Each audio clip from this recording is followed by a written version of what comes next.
এই যে শোনো, নতুন ঘর আছে, সবাই মিলেমিশে থাকো। আচ্ছা ঠিক আছে, ধন্যবাদ ধন্যবাদ।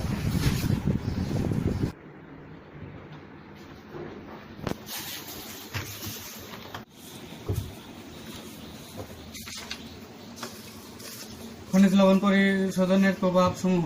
আয়নের ঘনত্ব বহিস্থ দ্রবণে আয়নের ঘনত্ব শোষণের হারকে প্রভাবিত করে। একটি নির্দিষ্ট সীমা পর্যন্ত আয়নের ঘনত্ব বাড়ালে পরিশোধন হার বৃদ্ধি পায়। তাপমাত্রা একটি সংকীর্ণ সীমার মধ্যে তাপমাত্রা বৃদ্ধি লবণ পরিশোধনের হার বৃদ্ধি করে।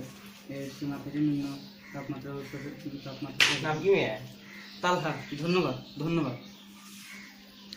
আমি হৃদয়। ধন্যবাদ।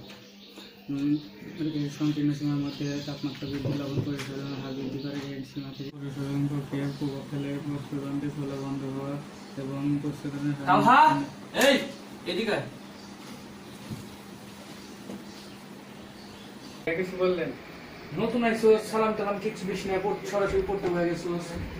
এখানে পড়তে খাইতে ঘুমাইতে কি নতুন কোনো নিয়ম আছে? বদলাবি ঘরে সবার লাগে। আচ্ছা আমি পড়াটা অফ করে দিচ্ছি।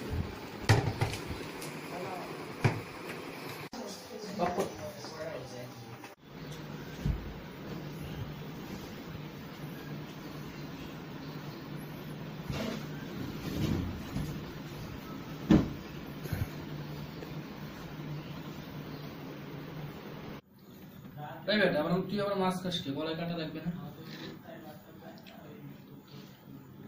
বেটা তরকারি খাস কে?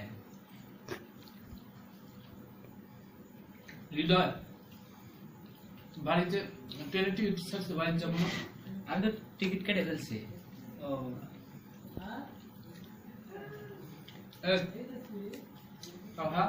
তুই সবার আগে ম্যাচে চলে আসবি, বুঝছিস? আচ্ছা রুম পুরো পরিষ্কার করে ফেলাবি।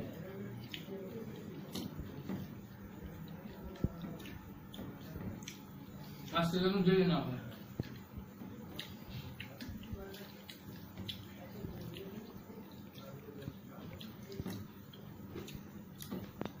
কাট করবো।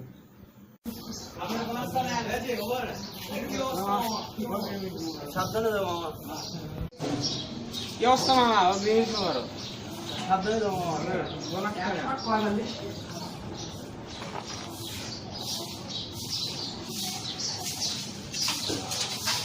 মামা ঈদ মোবারক। মামা এই যে আপনার ঈদের বয়স। রাখেন। বাইরে যাবেন না আপনি? কিভাবে যাবো মামা? তোমার রুমমেট তো যাবো না। কি রকম সাইকো দেখছেন? ঈদ আইসে এখন বাড়িতে যাবো না, ওর এখানে এসে পড়তে হবে। আমি তো খারাপ ভাবছিলাম, আসলে ওই তিনখানায় মানুষ আছে তো কিছুই নাই। কি বললেন মামা? তিনখানায় মানুষ আছে তো আসলে কিছুই নেই।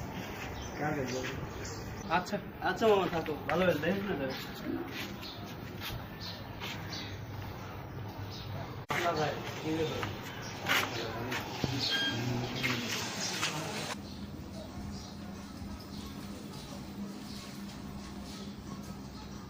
বাড়ি যাবা না? তুই ব্যাগ গুছাই আমার সঙ্গে চল। বাইরে যে ভিড়, আমি তো এই বাড়িতেই যাবো না এবার।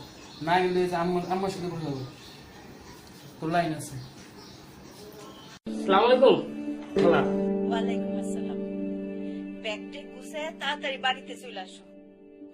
দুই ভাই একসাথে ঈদ করবা, মায়ের কাছে ঈদ করবা। আজকে থেকে আমার ছেলে একটা না, আমার ছেলে দুইটা। মায়ের কাছে ছেলেরা না আসলে জি খালা,